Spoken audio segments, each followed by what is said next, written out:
দাঁড়াবি, খাবি না, তার জন্য আমি একটুখানি করে বেশি করে একটু জল মিশিয়ে দিই।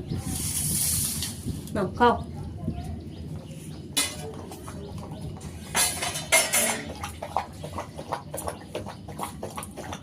কি কি খাবার আছে সবাইকে বলে দে। আমাদের লাউ আছে, ডিম আছে, আর অল্প হলুদ দিয়েছি, আর ভাত।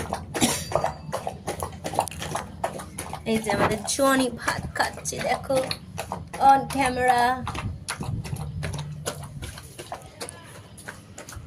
এই হয়ে গেল একবার, এখন ভাত দিয়ে দিলাম।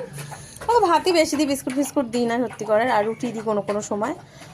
আর রাত্রিবেলা দেবো, রাত্রিবেলা বলতে তোমার ওই 5:30 থেকে 6টা কি 6:30 এরকম টাইমে আবার একবার ওষুধ খাইয়ে ওকে ভাত দেবো। তো ওর 2 টাইম খাওয়ার মানে নিয়ম।